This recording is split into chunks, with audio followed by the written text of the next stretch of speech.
말씀 이사야서 1장 21절부터 27절을 가지고요.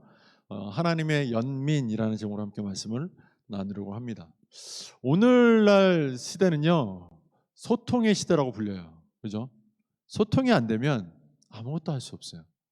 그 무엇보다 소통이 중요한 시대예요. 소통이 중요한 시대.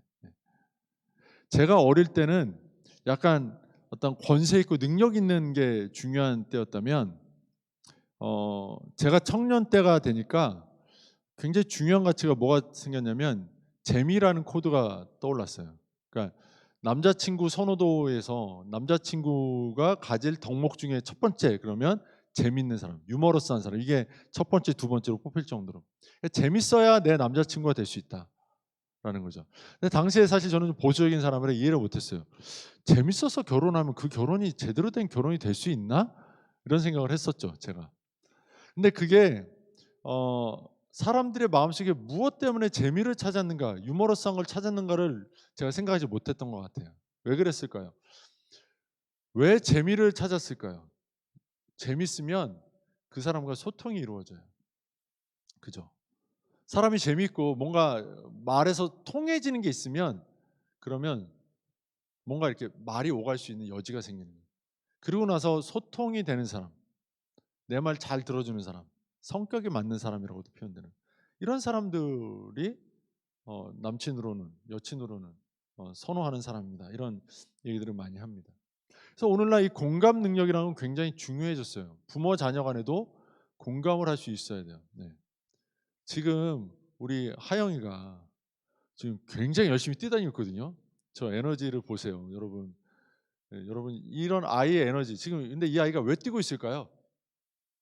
아시는 분, 엄마 아빠 알아요? 재밌어서 하영아 재밌어서 뛰는 거니? 아니지. 뛰고 싶은 뛰는 게 좋아서 뛰는 거지. 그지, 그렇지. 예. 쟤는 이게 뛰는 게 좋아서 뛸 뿐이에요. 뭐 다른 거 뛰어도 돼, 하영아. 눈치 안 봐도 돼. 여기 네 마음껏 뛰어도 돼. 괜찮아. 어. 네, 괜히 이름 불러가지고. 네. 좀 있으면 또 뛸 거예요. 네, 네. 여러분 소통이 안 되면요 자녀랑 얘기 안 돼요. 제가 사실 저희 딸하고는 소통을 잘 못해요. 네. 저는 약간 권위적인 사람이라 잘 못하지만 그래도 공감을 하려고 노력은 하거든요. 네. 네. 우리 희선자매 좀 써주세요. 자꾸 내리는 이유를 제가 좀 코 덮어주세요. 코, 네, 코. 왜냐하면 아이가 있기 때문에 코 좀 덮어주세요. 네. 이 방역이 안 지켜지면 저희가 죄송하지만 퇴장을 시킬 수밖에 없거든요. 네, 코 좀 덮어주세요. 희선자매 부탁드립니다. 네, 네. 우리가 요즘 공감에 대한 걸 굉장히 중요시 여기는데요. 공감이라는 말을 쓸 때 영어에서 두 단어를 써요. 우리도 사실 두 단어를 각각 사용해요. 공감이란 말을 쓰기도 하고 또 하나는 연민이라는 말, 오늘 제목에 있는 연민이라는 말을 쓰기도 하죠. 그렇지만 연민이라는 표현을 쓸 때는 약간 좀 부정적인 느낌, 뭔가 한쪽이 약한 사람이라는 느낌이 들어서 공감, 서로가 동등한 어떤 인격체로서 공감 이런 말을 쓰는 걸 더 좋아해요. 영어에도 구별이 되거든요. 엠파티와 심파티라고 하는 그런 그 단어로 이제 구별을 하는데 엠파티라고 하는 거는 약간 좀 연민에 가까워요. 심파티는 공감에 가까워요. 이걸 거꾸로 설명하기도 하는데 이게 왜 그렇게 말하는 걸 보면 또 이해가 돼요. 그러니까 제가 말한 게 무조건 100% 영어다 그거다라고 생각하지 마시고요. 그러니까 엠파티라고 하는 거는 그 사람과 같은 마음 안에서 움직이는 거예요. 생각이나 어떤 감정까지 같이 가는 거예요. 그러니까 그림에 보면 이렇게 설명을 해요. 예를 들면 얘가 지금 막 화가 나 있고 좀 울어요. 너무 화가 나서 막 울고 있어요. 앞에 있는 애가. 그러면 옆에 있는 내가 같이 울고 있어요. 이러면 엠파티예요. 그런데 얘가 화가 나서 울고 있어요. 근데 내가 그 얘를 울린 애를 막 욕하고 있어요. 그러면 심파스예요. 이게 느낌이 오세요? 네. 그러니까 뭔가 심파스는 얘가 왜 그러고 있는가 알겠는 거예요. 그러니까 내 머리에서 막 정리가 되고 화가 나고 막 같이 막 얘를 막 위로해야 되고 막 얘의 마음을 풀어줘야 되고 막 이런 행동이 나오는 거고, 네, 공감. 연민은 얘가 안 된 거예요. 얘가 얼마나 힘들까, 얼마나 슬플까, 같이 울어주는 거예요. 네. 이런 차이가 있는 거죠. 네. 자, 오늘 저는 하나님의 연민이라고는 제목으로 정했어요. 사실 처음에 하나님의 공감이라는 제목으로 정했다가 공감보다는 연민에 가깝다라고 생각을 해서 연민을 했는데, 오늘 24절 한번 보세요. 24절을 보면 이렇게 말해요. 그러므로 주 만군의 여호와 이스라엘의 전능자가 말씀하시되 슬프다 이랬어요. 슬프다. 내가 장차 내 대적에게 보응하여 내 마음을 편하게 하겠고 내 원수에게 보복하리라 이렇게 말하거든요. 되게 웃겨요 말이. 슬프다. 근데 뭐가 슬프냐면, 왜 슬프냐면 앞으로 내가 내 대적한테 보응을 할 거래요. 이런 좀 기뻐해야 되는 거 아니에요? 나를 괴롭힌 대적한테 내가 응당 갚아야 될 걸 갚는데 기분이 좋아야 되는 거 아닌가요? 근데 슬프대요. 내 마음을 편하게 하겠대요. 그래서 내 마음 편해지면 좋아야 되는 거 아니에요? 근데 슬프대요. 내 원수에게 보복을 했는데 내 마음은 슬프다. 네. 이걸 우리가 공감할 수 있어요? 이 하나님의 마음을 우리가 혹시 좀 이렇게 느낄 수 있겠나요? 네. 제가 아마 어떤 이야기를 하는지 이미 다 눈치채셨을 거예요. 네. 여러분 한번 생각해 볼게요. 하나님이 우리를 보복하신대요. 반대로 이게 하나님의 연민의 마음이거든요. 지금 이 24절의 마음이 하나님이 우리를 향해 가지고 있는 연민의 마음을 그대로 표현한 아주 적절한 표현이에요. 자, 하나님이 우리를 연민하시는데요. 보복하시겠대요. 우리를 향해서. 네. 보복하리라. 내가 너희들을 보복해서 너희에게 보응해서 내 마음을 편케 하겠다. 근데 내가 이게 너무 슬프다. 내가 여러 문제에 우겨쌈을 당해서 너무 힘들어요. 위가 뚫렸으니까 위를 보고 기도하고 있는데 하나님이 나를 보면서 내가 너에게 보복하겠다 이러시면 사실 이게 우리 마음에 얼마나 무겁게 다가옵니까? 그렇지 않아요? 예. 그런데 하나님은 이 보복마저도 우리를 향한 연민의 한 표현으로 지금 쓰고 있는 거예요. 자, 우리가 오늘 읽었던 본문 21절에 보면요. 신실하던 성읍이 어찌하여 창기가 되었는고 이렇게 시작을 하거든요. 우리 한글 성경에는 신실하던 성읍이에서 신실하다는 표현이 앞에 왔어요. 근데 이게 그 히브리어 성경을 보면 에코라고 하는 단어가 제일 앞에 와요. 이 에카라고 하는 이 단어가 제일 앞에 오면 이게 어떤 단어냐면 어찌하여라는 단어예요. 그러니까 우리는 신실하던 성읍이 어찌하여라고 했는데 사실 원어에는 어찌하여 이렇게 하나님이 탄식하는 이 단어가 먼저 쓰이고 있어요. 에카. 네. 어째서 신실하던 성읍이 창기가 되었느냐? 어째서 하나님이 지금 마음이 심히 아프시고 마음이 심히 지금 통곡하시는 그 마음을 표현하고 있는 거죠. 근데 이 에코라고 하는 이 단어가 언제 주로 나오는 어짜요 이 단어가 언제 주로 쓰이는 단어냐면 이스라엘이 하나님을 버리고 다른 우상이나 다른 것들을 섬길 때 하나님이 탄식할 때 내뱉는 단어가 이 에카라는 단어예요. 하나님이 지금 너무 마음이 아파요. 근데 이스라엘은 그 하나님의 마음을 몰라요. 연민을 못해요. 공감을 못해요. 그들은 여전히 하나님을 섬기는 모양새는 있지만 하나님이 하나님과 우상을 더불어 섬길 때 하나님보다 우상을 더 섬길 때 얼마나 마음 아파하시는지를 그들은 몰라요. 근데 하나님은 그들이 그렇게 그 하나님을 떠나서 우상을 섬기고 우상을 섬기면서 그 사람과 사람을 대하여 악행을 저지르고 있는 그들의 모습을 보면서 그들이 얼마나 그 죄악 가운데 아플까 고통스러울까 이걸 느끼고 있는 거예요. 그래서 어찌하여라고 하나님은 탄식을 내뱉고 계신 거예요. 그러면서 하나님께서 슬프다 이렇게 말씀하시는 거죠. 내가 너희들을 보복하겠다. 너희들에게 보응하겠다. 그래서 내 마음을 편하게 하겠다. 너희들이 지금 저지르고 있는 죄악이 나는 너무나 슬퍼.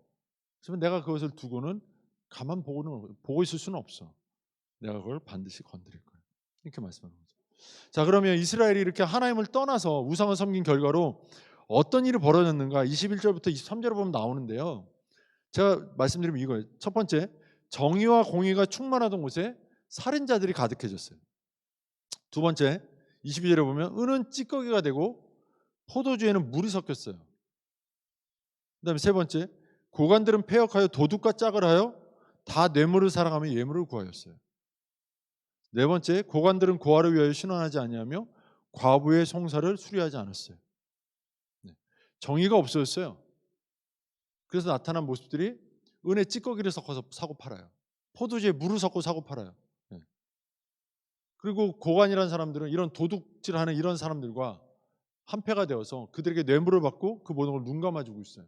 심지어는 사람에 관련된 일까지도 과부와 고아들의 그 어려워하는 그 문제들을 아무도 해결해 주지 않아요. 돌보아 주지 않아요. 시대가 굉장히 정의롭지 못한 시대가 돼버렸어요. 오늘날 우리가 이제 공감이라고 하는 사람과 사람 사이 이 문제에 하나 더해서 오늘날 이제 이슈 중에 하나는 정의의 문제죠. 공정과 정의. 예. 정의를 굉장히 많이 말하잖아요. 근데 하나님이 지금 정의롭지 못한 이스라엘에 대해서 굉장히 진노하고 계세요. 뭔가 어찌하여라는 탄식을 내뱉고 계세요. 지금이나 이스라엘 때나 큰 차이가 보이지는 않죠. 네.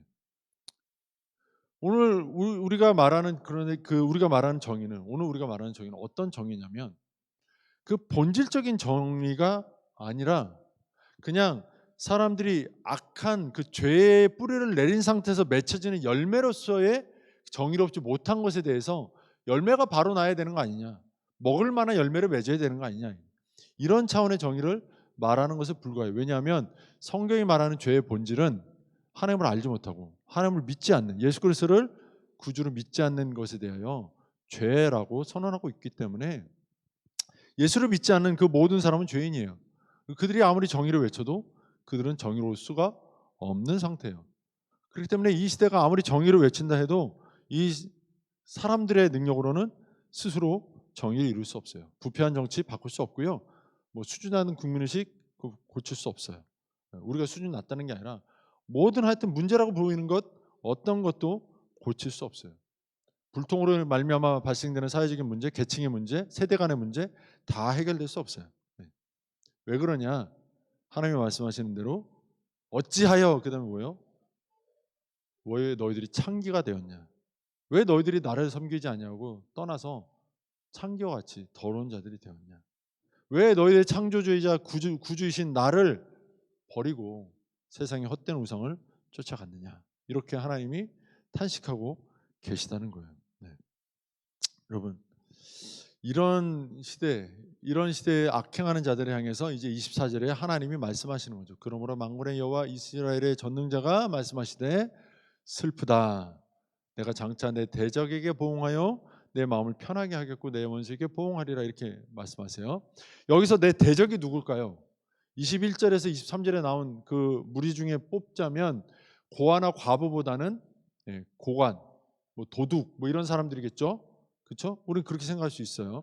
자, 그러면 이런 사람들에게 하나님이 보복하시겠다 하는 것에 대해 여러분은 어떻게 생각하세요? 보복하시는 게 옳습니다라고 생각하시죠? 그렇죠? 이게 심파트예요. 그럼 머리로 느끼는 거죠. 당연한 거 아니에요? 하나님이 정의롭지 못한 것에 대해서 심판해야 되는 거 맞는 거잖아요. 이러면 공감하고 있는 거예요. 근데 하나님이 그걸 왜 심판하셔야 되는지, 그걸 심판하시겠다 말씀하시면서 왜 슬프다고 하는지 그걸 느끼면 그건 연민이에요. 우리가 하나님께 대해 연민할 수 있어야 돼요. 자, 그러면 좀 보자고요. 여러분, 우리가 하나님께서 그렇게 슬프다라고 말씀하시며 보복하시겠다라고 하시는 그 말씀에 공감하고 연민하는 것을 뒤집어서, 자, 하나님이 우리에 대해서 어떤 식으로 하고 있느냐. 하나님은 그 도둑과 고관에 대해서 지금 보복하겠다, 보응하겠다 말씀하셨거든요. 그래서 내 마음 평쾌하겠다. 근데 하나님이 슬프다고 하셨어요. 그러면 지금 하나님은 누구 때문에 슬픈 거예요? 고아와 과부들 때문에 슬픈 거예요? 아니면 도둑과 관원들 때문에 슬픈 거예요? 도둑과 관원들 때문이잖아요. 그렇죠? 맞죠? 우리가 생각하는 정의의 개념으로 치면 도둑이나 관원들은, 뇌물 받은 관원들은 철저하게 징벌을 받고 다시는 그 원상복귀가 안 되고 철저하게 벌을 받아야 되는 거예요. 그래야 우리의 마음이 편해지고 하나님의 그 분노가 풀어지는 거예요. 근데 하나님은 거기다 대고 슬프다라고 말씀하셨어요. 이 하나님의 마음이 느껴지시냐는 거예요. 이건 그냥 제가 오늘 여러분에게 아무리 더러운 죄인도 용서해야 됩니다, 이런 차원의 얘기를 하는 게 아니라 하나님은 그런 자들까지도 포함해서 마음 아파하신다라는 얘기를 하는 거예요. 그게 하나님의 사랑의 마음의 범주라고 말씀드리는 거예요. 그리고 그 마음에 우리가 함께 따라가고 있느냐, 느껴지고 있느냐, 이거 우리가 좀 알아봐야 되는 거죠. 또 하나 생각을 해볼까요? 자, 지금 우리가 생각할 때, 그냥 기본적으로 생각할 때, 그 과부나 고아의 그 신원, 억울함을 풀어주지 않는 그 관원들과 그 풀어줄 수 있는 그 어떤 어려움들을 만든 도둑들, 그들이 지금 하나님 앞에서 연민의 대상이 됐단 말이죠. 그럼 고아랑 과부는 어때요? 우리가 생각할 때는 고아와 과부는 우리가 보호해 줄 대상으로 생각하잖아요. 그렇죠? 도둑이나 관원들은 보호할 필요가 없잖아요. 그런데 고아와 과부는 품어줘야 되는 대상이라고 생각하지 않나요? 그렇죠? 근데 무조건 고아면 과부면 품어야 될까요? 여기에 대해서 한번 우리가 생각을 해봐야 돼요. 이게 우리가 그냥 엠파시만 하면, 아니 심파시만 하면, 그냥 공감만 하면 이거 이해가 돼요. 지금 말한 게. 그렇지만 하나님의 마음에 우리가 연민을 가지면 그렇지 않다는 사실도 알 수 있어요. 자, 고아와 과부는 무조건 하나님이 연민하시는 대상이냐? 예. 약자니까 연민하실 것이다 라고 우리는 추정하죠. 추측하죠. 근데 하나님이 무조건 약자니까, 소수자니까 그들을 연민할 거다, 품을 거다라고 생각하시면 안 돼요. 하나님은 관원과 도둑들도 연민을 하시는, 품으신다니까요. 그들도 품으시기 때문에 고아와 과부는 당연히 품어지는 거예요. 그렇죠? 그렇게 보는 게 맞잖아요. 악을 행한 자도 품으시는데 악을 행한 자들 때문에 괴롭힘을 당한 자들은 안 품으시겠어요? 당연히 품는 거지. 거기다 대놓고 이 사람들은 품을 사람, 저 사람들은 안 품을 사람, 이렇게 구별하는 건 굉장히 어리석은 접근이라는 거죠. 그러나 또 한편 그 고아와 과부들도 어떤 그 기준이 있냐면, 신명기 16장의 11절에 14절을 보면 초막절에 대한 언급이 나와요. 초막절. 이스라엘 백성이 광야에 나와서 초막 짓고 살던 그때, 그때를 기념하는 그 절기가 있거든요. 그 초막절에 참여할 수 있는 대상이 나와요. 일단 이스라엘 백성들이 참여해야 되겠죠. 근데 그들 중에 너의 성중에 있는 고아와 과부까지 다 참여시켜라, 이렇게 말씀하시거든요. 두 가지가 우리가 눈여겨볼 게 나오죠. 고아와 과부가 다시 한번 등장했어요. 약한 자들, 소외된 자들, 굳이 안 껴줘도 되는 자들이 포함됐어요. 고아나 과부는 뭔가 권리가 없어요, 이 당시 사회에서. 그래서 껴줘도 그만, 안 껴줘도 그만, 상관이 없는 사람들이거든요. 그런데 그들을 껴주라는 거예요. 근데 어떤 사람, 어떤 대상들, 성중에 있는, 초막절을 지키고 있는 이스라엘의 성중에 있는 고아와 과부들을 껴주라는 거예요. 이건 다시 말하면 하나님의 은혜의 범주 안에 있는, 하나님의 말씀의 범주 안에, 하나님을 향한 믿음의 범주 안에 있는 사람들을 껴주어라 라고 말하는 거죠.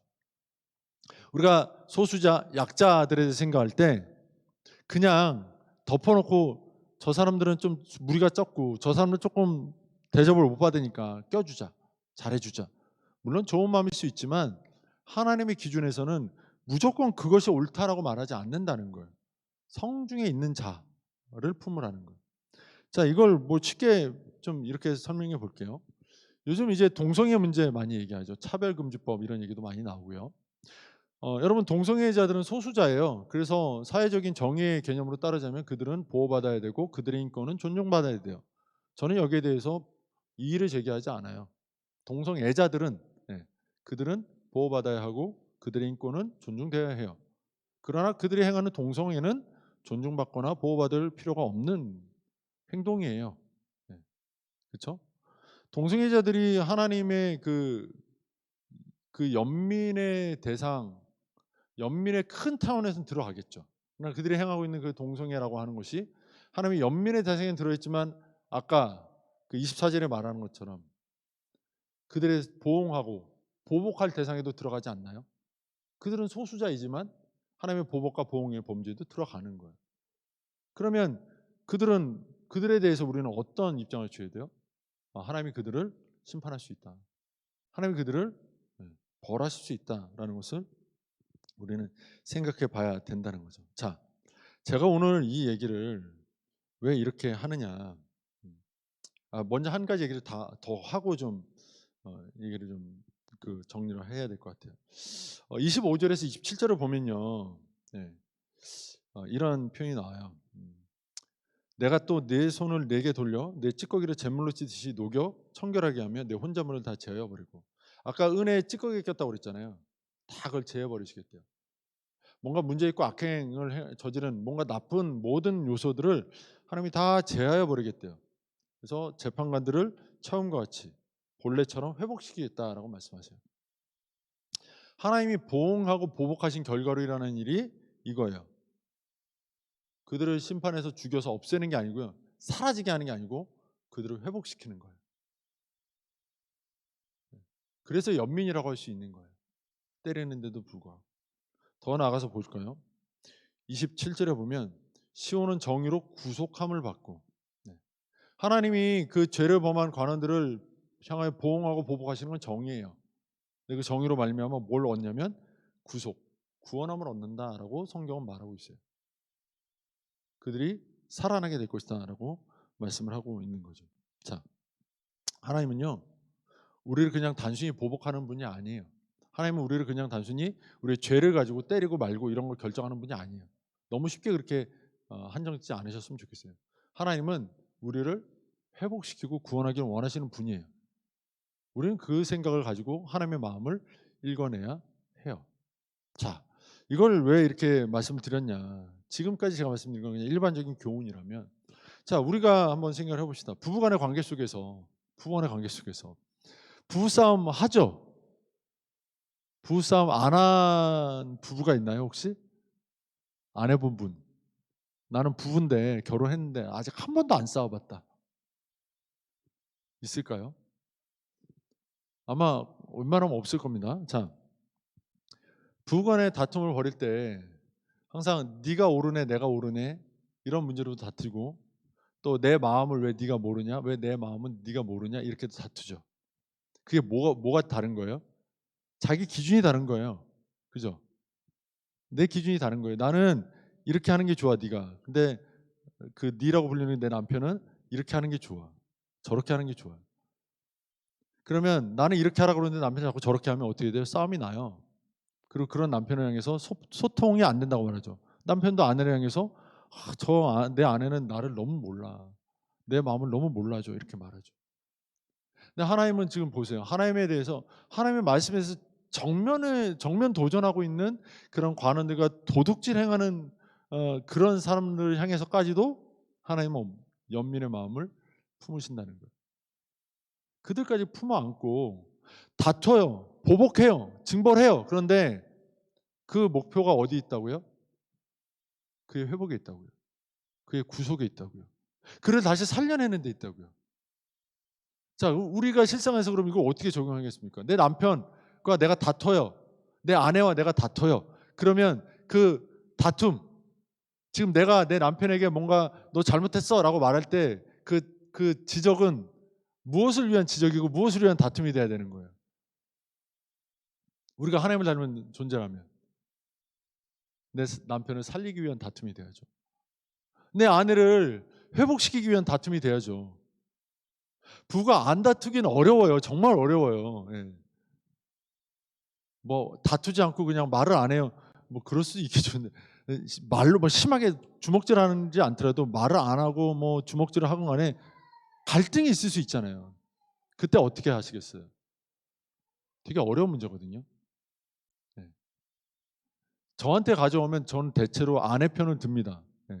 집에서는 항상 제가 제 편을 들지만 남편의 편을 들지만 밖에서는 항상 아내 편을 들어요. 왜냐하면 대체로 들어보면 대체로 아내들이 맞아요. 그게 한 가지 있고, 예. 아내들의 마음이 풀리면요, 아내들이 남편의 마음을 풀어주기가 쉬워요. 남편들은 남편 말을 막 이렇게 맞장구 쳐주고 풀어주잖아요. 그러면 진짜 죄송합니다. 자기가 맞는 줄 알고요. 예. 아내한테 잘 안 해줘요. 되게 웃겨요. 남편들은 풀어주면 자기가 옳은 줄 알아. 네 마음 풀었으니까 아내한테 잘해라 이건데 자기가 잘한 줄 알고 네가 틀렸대잖아, 목사님이 그렇대잖아 이렇게 얘기를 한다고. 그러니까 제가 분란의 씨앗이 될 수 있어요. 아내들은 마음을 풀어주면 가서 남편한테 관계를 풀고 남편의 마음을 풀어줘요. 그래서 대부분 제가 아내들의 편을 듭니다. 혹시라도 나중에 형제들이 좀 서운해하지 않으셨으면 좋겠어요. 근데 어쨌든 우리가 하나님처럼 우리의 배우자를 향해서 또 아직 결혼 안 한 분들이 계시다면 우리 세상을 향해서 내 직장 동료나 또 내가 만나는 여러 사람들을 향해서 설 때에 어떤 마음으로 서야 되겠습니까? 그들의 잘잘못 정의의 관점으로 우리가 볼 수 있어요. 볼 수 있어요. 세상적인 정의든 하나님 말씀의 정의든 볼 수 있어요. 그러나 우리는 그들을 연민으로 품을 수 있어야 돼요. 그가 왜 그렇게 죄악 가운데 있는가 볼 수 있어야 되고 생각해 줄 수 있어야 돼요.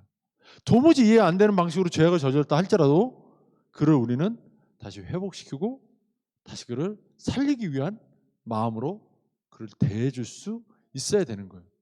그럴 때 진짜 소외되고 가난한 자들을 향한 진정한 도움이 나갈 수 있고요. 가깝게는 내 남편, 내 아내를 향한 진짜 참 사랑의 관계를 만들어가는 그런 그 단계들을 그려갈 수 있는 거예요. 그리고 또 하나, 부부가 다툴 때 있잖아요.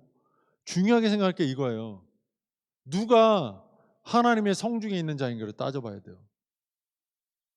내 기분, 내 감정, 뭐 사회적인 정의 이런 건 일단 뒤로 놓으시고 누가 지금 남편과 아내 중에 누가 하나님의 성중에 서서 그 안에서 믿음의 근거하고 말씀의 근거에서 생각하고 말하고 있는가?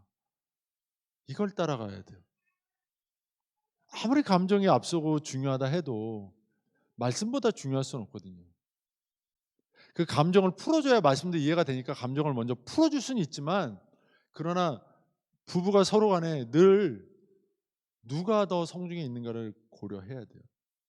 그리고 그의 말과 그의 행동을 존중할 수 있는 마음을 가지고 있어야 해요. 왜냐하면 하나님이 그들의 편이시기 때문에 그래요. 하나님의 성중에 있는 자들은 하나님이 받으시잖아요. 그러면 여러분들이 어떤 갈등이나 문제가 있을 때 내 남편의 말을 듣고 보니 저 사람의 말 속에 하나님의 말씀에 그 참뜻이 담겨 있는 것 같다. 그러면 그의 말을 존중해 주어야 돼요. 내 마음이 아무리 자존심 상하고 화가 나도 그렇게 하는 것이 옳죠. 그렇지 않겠습니까? 남편이 맨날 이렇게 교회 가서 사역을 열심히 해요. 집에 오면 너무 힘들다고 퍼져요. 그러면 어떻게 해요? 아내들 어떻게 하겠어요? 잘 생각해 보세요. 남편이 맨날 교회 가서 사역을 엄청 많이 해요. 열심히 해요. 그리고 집에 와서 너무 힘들어서 퍼져요. 아무것도 못 해요. 아내들 어떻게 할래요? 내 남편이 교회 안에 있었으니까 하나님의 성중에 있었겠지라고 생각하라는 얘기가 아니고요. 왜 하루 종일 교회 와서 사역을 합니까? 가정에서 사역을 해야지. 그죠? 구별할 수 있어야 된다는 거예요. 그러려면 우리가 그냥 단순하게 교회 가 있는 건 좋은 거, 교회 밖에 있는 건 나쁜 거 이런 식으로 신앙생활 하시면 곤란하다는 말씀을 드리는 거예요. 하나님의 말씀을 더 깊이 여러분들이 묵상하셔야 돼요. 이걸 모르면 싸움은 그냥 싸움일 수밖에 없어요. 풀 방법 없어요. 예. 네가 맞네, 내가 맞네. 그냥 성경을 갖다 붙여가지고 다 자기한테 예. 아전인수격으로 다 그냥 자기한테 물대가지고 성경을 써먹는 게 되는 거죠. 그렇게 다투시면 안 됩니다. 절대로.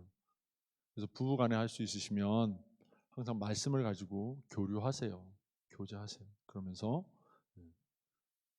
당신이 하나님의 말씀 안에 잘 서 있기를 바라고 또 설 수 있도록 도와주고 서 있다면 그의 말에 귀 기울여주고 연민해주고 공감해주고 그럴 수 있다면 분명히 하나님의 은혜가 그 가정에서 모락모락 흘러나올 거예요. 피어날 거예요. 네.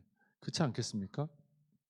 여러분 오늘 우리가 살아갈 때 하나님은 우리의 삶을 통해서 하나님만의 영광 받으시기 원한다. 그러기도 하지만 우리가 하나님의 자녀로서 행복하고 복된 인생 살기를 원하세요. 그리고 여러분이 결혼했다면 그 결혼한 가정에서 정말 행복하고 복된 가정을 이루어 살기를 바라세요.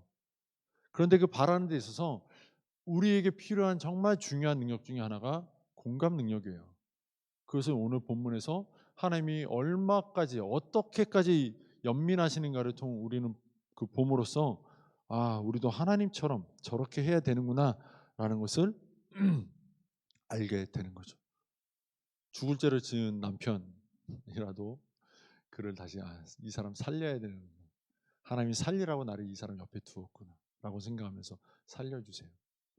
자기가 지은 그 창조물들이, 피조물들이 그렇게 자기를 배신하고 자기 앞에 범죄함에도 불구하고 내가 내 손으로 지었지만 이렇게 내 속을 썩히는 이 아이들을, 이 이스라엘을 그래도 내가 살려줘야 되는구나 하는 끝까지 책임져 주셨거든요. 그 마음을 우리가 배웠으면 좋겠습니다. 그래서 부부가 서로 그 하나님의 마음으로 사랑하고 연민하고 공감하고 서로를 위해서 순종하고 만져주면 좋겠어요. 27절에 보면 이런 말씀이 있거든요. 시온은 정의로 구속함을 받고 그 돌아온 자들은 공의로 구속함을 받으리라, 이렇게 말씀하고 있어요. 여기서 돌아온 자라는 표현이 등장하잖아요. 돌아오다라고 하는 게 잘못된 길에서 돌아오다라는 의미가 있어요. 예. 그래서 이 돌아오다라고 하는 원어인 슈브에는요, 그냥 돌아오다 정도가 아니라 회복하다라는 의미가 담겨 있어요. 그러니까 부부는 서로를 회복시키는, 예, 그런 관계인 사람들이에요. 부부는 서로를 살려가는 그런 관계에 있는 사람들이에요. 그것을 기억하면서 여러분들이 그렇게 서로를 향해서 아름답게 살아간다면 우리 교회가, 우리 충신교회가 얼마나 아름다워질까요? 또 우리 지역 사회가 얼마나 아름다워질까요? 또 우리 주변에 있는 많은 사람들이 우리의 가정을 보면서 얼마나 많은 것을 보고 배우며 하나님을 알고 또 그들이 또 그 가정을 본받아 또 행복해질 수 있을까요? 그런 꿈들을 가지고 연민의 마음을, 공감의 마음을 잃지 않으셨으면, 단 하나 성경적인 기준에서, 성경적인 중심에서 이 연민과 공감 능력을 잘 키워내서 부디 행복한 가정 이루고 부디 하나님의 은혜를 세상에 끼칠 수 있는 저 여러분 되었으면 좋겠습니다.